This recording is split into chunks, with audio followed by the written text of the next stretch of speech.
কৃষ্ণ, মাননীয় সভাপতি, বিজ্ঞ বিচারক মণ্ডলী, উপস্থিত সকল বৈষ্ণবীদের আমার কৃষ্ণপ্রীতি ও শুভেচ্ছা।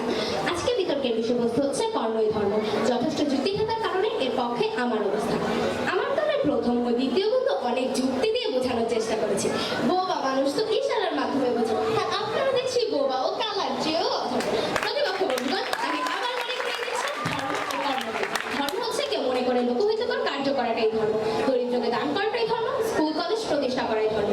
এসব ধর্ম করার জন্য কর্মকে প্রাধান্য দেওয়া হয়। তেমনি ভগবত সেবার মাধ্যমে যে ধর্ম করা হয় তাও কর্মের দ্বারা নিয়োজিত, কেননা সেবাই কর্ম। এখন আপনারা যেটাকে ধর্ম মনে করেন না, এখন সেখানেই কর্ম রয়েছে।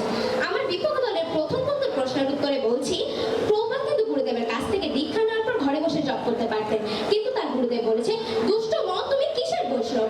প্রতিষ্ঠা করে নির্জনের ঘরে তব হরিনাম কেবল কৈতব। অর্থাৎ তিনি যদি ঘরে বসে জপ করতেন তাহলে তার কৈতব ধর্ম হয়ে যেত। তার গুরুদেব তাকে আদেশ করেছে, তুমি পাশ্চাত্যে যাও এবং ইংরেজি ভাষার মাধ্যমে কৃষ্ণ ভাবনামৃত প্রচার করো। গুরুদেবের আদেশে তিনি গীতার অনুবাদকে ইংরেজিতে প্রতিষ্ঠা করলেন এবং কঠোর পরিশ্রমের মাধ্যমে ইসকনের প্রতিষ্ঠা করেন, যার ফল আমরা আপনারা সবাই ভোগ করছি। তাই কথায় বলে, নিজের ছিদ্রের তো খবর নেই, সে আবার পরের ছিদ্র খোঁজে। প্রতিপক্ষ বন্ধুগণ, এবার আসা যাক কুরুক্ষেত্রের যুদ্ধের কথা। আমার বিপক্ষ দলের বন্ধুর দ্বিতীয় বক্তার প্রশ্নের উত্তরে বলছি, ভগবান শ্রীকৃষ্ণ আগেই সবাইকে মেরে রেখেছেন, তাহলে অর্জুনকে কেন যুদ্ধ করতে বলেন? ভগবান শ্রীকৃষ্ণ তো বলতে পারতেন, তুমি রেস্ট করো, আমি তোমার হয়ে আমি যুদ্ধ করে আসি, তুমি বসে বসে জুস খাও। কিন্তু ভগবান তা বলেনি। ভগবান বলেছে তুমি কর্ম করো, তাই অর্জুনকে কর্ম করতে বাধ্য করলেন। এতে কি প্রমাণিত হয় না কর্মই ধর্ম? লক্ষ্য করুন প্রতিপক্ষ বন্ধুগণ, পরশুরাম অহংকারী রাজাদের যুদ্ধের মাধ্যমে নির্মূল করলেন এবং 21টা ক্ষত্রিয় শূন্য করলেন। হিরণ্যাক্ষকে ভগবান বিষ্ণু বরাহ রূপ ধারণ করে তাকে হত্যা করলেন এবং পৃথিবীতে জল থেকে উত্তোলন করলেন। ভগবান রামচন্দ্র সেতু বন্ধন, লঙ্কার বিজয়, সীতাকে উদ্ধার, এগুলো কি কর্ম ছাড়াই হয়েছে? রাম ভক্ত হনুমান লক্ষণকে সুস্থ করার জন্য পর্বতকে তুলে নিয়ে এসেছিল এবং রামের পক্ষে বহু যুদ্ধে অংশগ্রহণ করেছিল, এগুলো কি কর্ম ছাড়াই হয়েছে? প্রশ্ন রইল, উত্তর দিয়ে যাবেন। প্রতিপক্ষ বিপক্ষ দলের দ্বিতীয় বক্তার প্রশ্নের উত্তরে বলছি, বিভিন্ন যোগ সাধনা তা ভক্তির কথা বলে গিয়েছে আমার বিপক্ষ দল। শুনুন প্রতিপক্ষ বন্ধুগণ, আপনারা কি চতুর্থ অধ্যায় 9 নম্বর শ্লোকটি পড়েননি? ভগবান বলেছেন, আমার জন্ম ও কর্ম সম্পর্কে যে যথাযথভাবে জানেন তাকে পুনরায় জন্মগ্রহণ করতে হয় না, তিনি আমার নিত্যধাম প্রাপ্ত হয়। সেখানে ভগবান কর্মের কথা বলেছে, আর সেখানে আপনারা জ্ঞান যোগ আর নেকি ভক্তিকে কাকের মতো কা কা করে যাচ্ছেন। প্রকৃতপক্ষে জ্ঞান ও যোগ হচ্ছে ইন্দ্রিয় সংযমের একটি পন্থা, ধর্মের চরম স্তর নয়। এবার আসা যাক কলিযুগের পাবন অবতার মহাপ্রভুর কথায়। মহাপ্রভু ছাত্র জীবনে অধ্যয়ন ছিল, বয়সে অধ্যাপনা ও গৃহকর্মে নিযুক্ত ছিল, এগুলো কি কর্ম নয়? এরপর তিনি জড়জগতের বৃহত্তর স্বার্থে হরিনাম সংকীর্তন, যজ্ঞ, কর্ম, প্রচার প্রসারে সন্ন্যাস ব্রত গ্রহণ করলেন এবং সকলকে মহাপ্রভুর আজ্ঞায় গুরু হইয়া ঘরে ঘরে কৃষ্ণ ভাবনামৃত প্রচারে আদেশ করলেন। অথচ আপনারা প্রচার কথা বাদ দিয়ে বর্ষাকালের রাতে ব্যাঙের মতো ঘ্যান ঘ্যান করে চলছেন আর বলছেন যে কর্ম ধর্ম নয়। মহাপ্রভুর প্রধান পার্শ্ব সর্বসাধারণ মন্ত্রিত ত্যাগ করেছেন ঠিকই, কিন্তু বৃহত্তর স্বার্থে গ্রন্থ রচনা, কর্ম, লুপ্ত তীর্থ উদ্ধার কর্ম সম্পাদন করেছেন। আর যদি সেগুলো না করতো তাহলে আমরা এই বৈষ্ণব ধর্মের সন্ধান পেতাম না, আর বৃন্দাবন স্বপ্নই দেখতাম না। তারা কর্মের মাধ্যমে ধর্ম সংস্থাপন করেছেন বলেই আমরা কর্মের মাধ্যমে ধর্ম পেয়েছি। গীতার প্রথম অধ্যায় থেকে শুরু করে শেষ অধ্যায় পর্যন্ত প্রায় প্রত্যেক শ্লোকে কর্মকে প্রাধান্য দিয়ে গিয়েছেন। আপনারা ঠিক মতো গীতা পড়েন তো? আপনারা হয়তো ভাবছেন কর্ম ধর্ম নয়, অকর্ম ধর্ম, কিন্তু অকর্মের সঠিক অর্থ জানেন? অকর্মের প্রকৃত অর্থ হচ্ছে কর্মযোগ, যা পঞ্চম অধ্যায়ের শুরুতে বলা হয়েছে। তাহলে বন্ধুগণ, কর্মযোগ কি কর্ম নয়? এতে যুক্তি দেওয়ার পরেও যদি বুঝেও না বুঝুন তাহলে আর কি বলবো? দেখবো, শুনবো, বুঝবো, কিন্তু স্বীকার করবো না। আমাদের অত্র মন্দিরের অধ্যক্ষ শ্রীপাদ হংসকৃষ্ণ দাস ব্রহ্মচারী প্রভু এবং তাদের সাথে ভক্তবৃন্দের অক্লান্ত পরিশ্রমের ফলে এই সুন্দর মন্দিরটি হতে যাচ্ছে। আর এই কর্মের মাধ্যমে কি তারা ভগবত ধামে যেতে পারবে না? বন্ধুগণ, বলেন তো যশোদামার কি হয় ভগবান শ্রীকৃষ্ণকে দামোদর মাসে বন্ধন করেছিল? উত্তর হচ্ছে ইচ্ছা শক্তি ও ভক্তিযুক্ত কর্মের দ্বারা, অনর্থক ভাব ভক্তি নয়। অতএব কর্মই ধর্ম। প্রতিপক্ষ বন্ধুগণ, আপনারা তো ভগবত গীতার মূল 5টি বিষয়ের সম্বন্ধে মনে হয় জানেন না। থাক, আমিই বলছি। ঈশ্বর, প্রকৃতি, জীব ও কাল ও কর্ম, এখানেও কর্মের কথা বলা হয়েছে, আপনাদের মেকি ভক্তির কথা নয়। ছোটবেলা থেকে তো পড়ে আসেন পরিশ্রম সৌভাগ্যের প্রশ্ন, এটা কি শুধু পরীক্ষায় পাশ করার জন্য পড়েছে? আপনারা মুখে বলে দেয় আর ঘরে না রে। বিজ্ঞ বিচারক মণ্ডলী, আপনাদের উদ্দেশ্য করে বলছি, আপনারা তো ভগবানের সন্তুষ্টি বিধানের জন্য প্রতিনিয়ত কর্ম করে যাচ্ছেন এবং কর্মের মাধ্যমে বিচারকের দায়িত্ব পালন করছেন। আমার এই কথাগুলো আপনারাই বুঝতে পারছেন, কিন্তু আমার বিপক্ষ দলকে আমি কিছুতেই বুঝাতে পারছি না।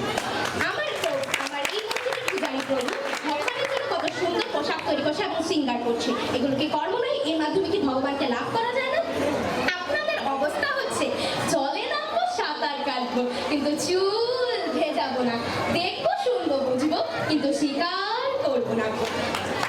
পরিশেষে কর্মকে বাদ দিয়ে অলসতার চাদর নদীতে ঠাকুমা দাদু হয়ে বসে থাকুন আর টাক মাথায় বেল ভাঙার চেষ্টা করুন।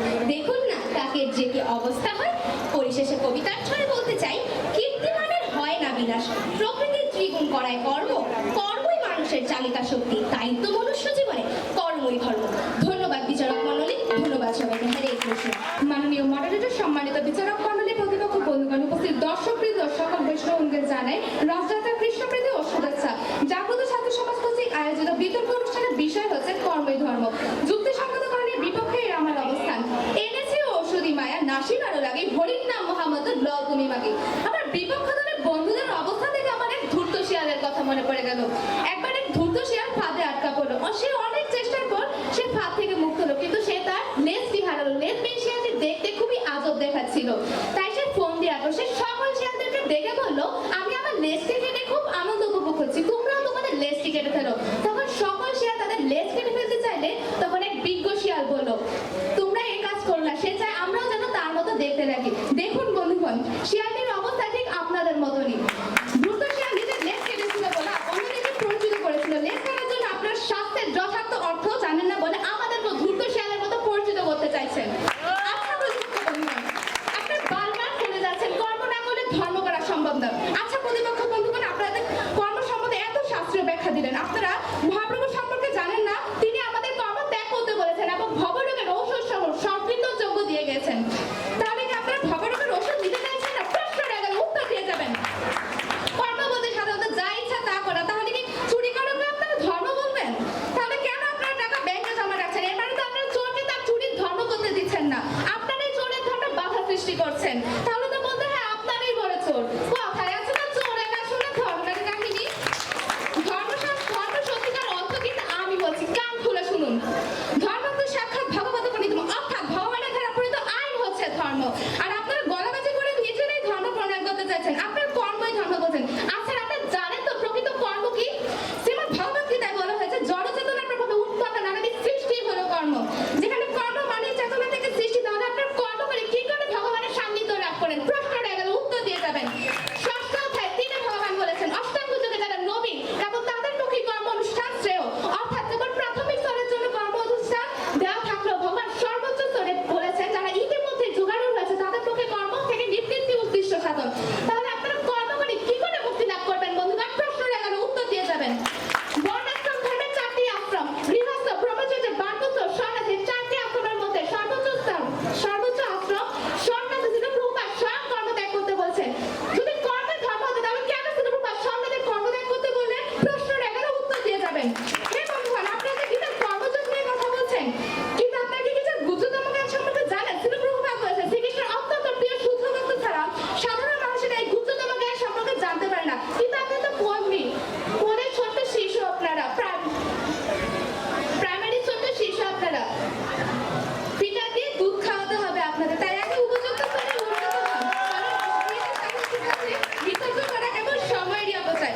18 অধ্যায় 65 স্থানে ভগবান বলেছেন, মানমানি ভাব মাথাত মাচাদি মাং নমস্কার মামে বেশি শতান্তে প্রতি জানে প্রিয় হাসিমে। অর্থাৎ আমাদের চিত্ত অর্পণ করা, আমার পূজা করা এবং আমাকে নমস্কার করা। আমি সত্য প্রতিজ্ঞা করছি যে ভগবানের সত্যের প্রতিজ্ঞা করছি যে আমি তোমাকে উদ্ধার করব। ভগবান তো প্রতিশ্রুতি দিয়েছেন, ভগবানের শরণাগত হলে ভগবান আমাদের উদ্ধার করেন। আর আপনার ভগবানের প্রতিশ্রুতি বিশ্বাসী না? প্রশ্ন রয়ে গেল, উত্তর দিয়ে যাবেন।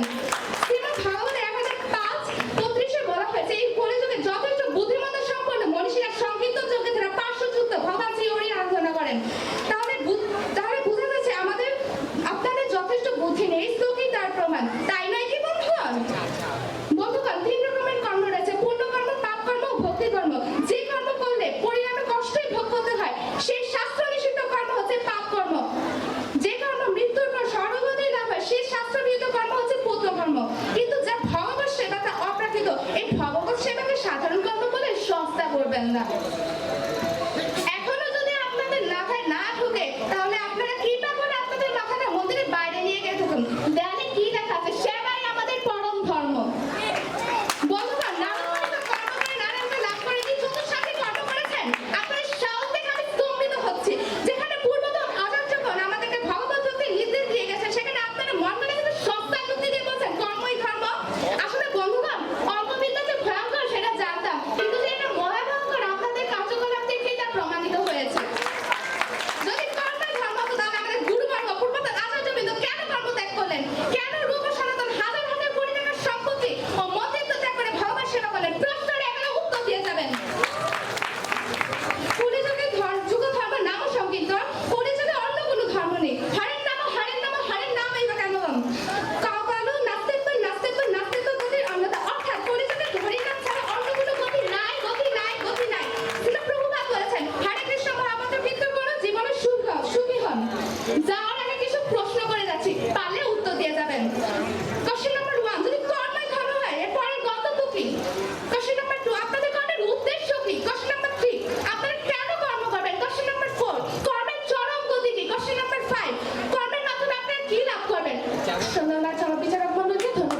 বিচারক মণ্ডলী, আমাকে আবার সুযোগ দেওয়ার জন্য।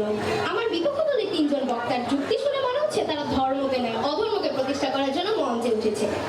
এত যুক্তি দিয়ে আমার পক্ষের দল তিনজন মিলে এত যুক্তি দিয়ে বোঝানোর চেষ্টা করলাম, কিন্তু তারা বারবার সন্ন্যাস ও মেকি ভক্তিকেই বলে ধর্ম বলে চালিয়ে যাচ্ছে। আপনারা বলে গেছেন ভক্তিযোগ অনুশীলন করাটাই ধর্ম। প্রতিপক্ষ বন্ধুগণ, একটু ভালো করে শুনুন। ভক্তিযোগ অনুশীলন করতে হলে কতগুলো বিধিবিধান পালন করা কর্তব্য। যেমন খুব সকালে ঘুম থেকে উঠে স্নান করে মন্দির গিয়ে আরতি করা, হয় কৃষ্ণ মহামন্ত্র কীর্তন করা, ফুল তুলসী দ্বারা ভগবানের শৃঙ্গার করা ইত্যাদি। এগুলো কি কর্ম নয়? আপনারা মনে হয় বিছানায় ঘুমিয়ে ঘুমিয়েই ভক্তিযোগ অবলম্বন করছে। এখনো সময় আছে, তাই প্রতিপক্ষ বন্ধু আমি আবার বলছি, সময় থাকতে সময় ধরো, নইলে পাইবে না কোনো পার। সঠিক সময় আসলে পরে জম দিবে না ছাড়। আপনারা কি জমের কবলে পড়তে চান? শ্রীল প্রভুপাদের সন্ন্যাস গ্রহণের মাধ্যমে ধর্ম প্রচার করেছেন ঠিকই। প্রতিপক্ষ বন্ধুগণ, আমার মনে হয় আপনাদের ব্রেন কাজ করছে না, খুব তাড়াতাড়ি ডাক্তার দেখান। শ্রীল প্রভুপাদ সন্ন্যাস গ্রহণ করেছেন ঠিকই, কিন্তু তার মাথার কান ঝরিয়ে অক্লান্ত পরিশ্রমের ফলে ভগবত ভক্তি প্রচার করেছেন এবং সঠিক ধর্ম পালনের মাধ্যমে বিশ্ববাসীকে উদ্বুদ্ধ করেছেন। তাই তো শ্রীল প্রভুপাদ আমাদের জগৎগুরু। গীতার কথায় আসুন এবার। গীতার প্রথম অধ্যায় বিষাদযোগ, অর্থাৎ যেখানে ভগবান অর্জুনকে কর্ম করার কথা বলেছেন। দ্বিতীয় অধ্যায় সাংখ্যযোগ, গীতার সারমর্ম। এখানেও ভগবান কর্মকেই বারবার প্রাধান্য দিয়েছেন। তৃতীয় অধ্যায় নামই কর্মযোগ, আর কি বা বলবো। চতুর্থ অধ্যায় জ্ঞানযোগ, অর্থাৎ আধ্যাত্মিক জ্ঞান আহরণের মাধ্যমে কর্ম করতে বলেছে। পঞ্চম অধ্যায় কর্মসন্ন্যাসযোগ, অর্থাৎ কর্মযোগ ও কর্মসন্ন্যাস একই, ভগবান নিরাসক্ত হয়ে কর্ম করতে বলেছে। ষষ্ঠ অধ্যায় ধ্যানযোগ, অর্থাৎ অষ্টাঙ্গ যোগ অনুশীলন করার মাধ্যমে কর্ম করা প্রয়োজন। সপ্তম অধ্যায় বিজ্ঞানযোগ, অর্থাৎ পরমতত্ত্বের বিশেষ জ্ঞান। এই জ্ঞানকে বাস্তবে ফলপ্রসূ করার জন্য কর্মের প্রয়োজন। এইভাবে গীতার 18 অধ্যায় পর্যন্ত ভগবান কর্মকেই প্রাধান্য দিয়ে গেছে। কোথায় পেলেন সন্ন্যাস, ধ্যান ও জ্ঞানই ধর্ম? যেখানে 95 তো কর্ম রয়েছে, ভগবান নিজে কর্মকে প্রাধান্য দিয়েছে, সেখানে আপনারা অযথা তর্ক করে মাইক্রোফোনকে ভেঙে ফেলছেন। প্রিয় বন্ধুগণ, আপনাদের জ্ঞান যোগের বিষয়ে বললেন, জ্ঞান যোগের উদ্দেশ্য হচ্ছে সঠিক দৃষ্টিভঙ্গি দিয়ে কর্ম করা। এরপর ধ্যান যোগের কথা বললেন, ধ্যান যোগের উদ্দেশ্য হচ্ছে দেহ ও মনের অবাঞ্ছিত চাহিদাগুলো নিয়ন্ত্রণ করা এবং দৃঢ় মনোবল দিয়ে কর্ম করা। এগুলো বুঝলেন তো? আর আমার বিপক্ষ দলে তৃতীয় বক্তার প্রশ্নের উত্তর বলছি, আমরা যদি বাড়িতে টাকাই না রাখি তাহলে ও কিভাবে চোর টাকা চুরি করবে? তাহলে আপনাদের কথা শুনে হাসাই প্রয়োজন। আপনারা যে সেবা করার কথা বললেন, যে সেবাই ধর্ম, তাহলে আমি আগেই বলে দিয়েছি যে সেবা একটি কর্ম। ভগবানকে স্নান করে ফুল তুলসী দেওয়া, মঙ্গল আরতি করা, এগুলোকে সেবা নয়। ভগবানের জন্য রান্না করা, এগুলোকে সেবা নয়। আপনাদের কথা তাই বললাম যে আপনাদের কথা হাসাই প্রয়োজন। তাই অযথা আপনারা টাকপথে বেল ভাঙার চেষ্টা করতে আসবেন না। পরিণামের কথাটা একটু চিন্তা করুন। পরিশেষে বলতে চাই, in every sphere of life we cannot live without industry. ধন্যবাদ বিচারক মণ্ডলী, ধন্যবাদ সবাইকে। হ্যাঁ সময়। হরে কৃষ্ণ। ধন্যবাদ বিচারক মণ্ডলীকে আমাকে বলার জন্য, আবার সুযোগ করে দেওয়ার জন্য। লক্ষ্য করুন বন্ধুগণ, আপনারা বলছেন অষ্টাঙ্গ যোগে ভগবান কর্ম করতে বলছেন। আপনারা কি পরের লাইনটি পরে দেখেননি? কিন্তু অষ্টম অধ্যায় ভগবান স্পষ্ট করে বলছেন যে কর্ম কেবল প্রাথমিক স্তরে যারা নবীন তারার জন্য। কিন্তু আপনারা কি চিরজীবন নবীন থাকতে চান? আপনারাই বলছেন যে জীব কর্ম না করে থাকতে পারে না। জীবন ধারণের জন্য জীবকে কিছু না কিছু কর্ম করতে হয়। কিন্তু ভগবান বলেন এই কর্মই ধর্ম। যদি কর্মই ধর্ম হতো তবে ব্রাহ্মণ ও চোরকেও সমান বলা হতো। মহাভারতে পঞ্চপাণ্ডবের কর্মই ধর্ম এই চক্করে পরে পাশা খেলেছিল এবং চরম পরিণতি মহাভারতের যুদ্ধ। কিন্তু আপনারা তো যদি কর্মই ধর্ম বলেন তাহলে তো চতুর্থ যুদ্ধের সূচনা ঘটবে। কর্ম কেবল সকাম কর্মীদের জন্য, যারা ইন্দ্রিয় বিধানে মত্ত, তাদেরকে ভগবান শাস্ত্রে কর্ম করতে নির্দেশ দিয়ে গেছেন যেন তারা অসৎ কর্মে লিপ্ত না হয়। বন্ধুগণ, কর্ম কখনো ধর্ম হতে পারে না। তবে ভগবান সেবা বলতে অকর্ম বোঝায়। ভক্তি কর্ম, ভক্তি দিয়ে মুক্তি। ভগবান তো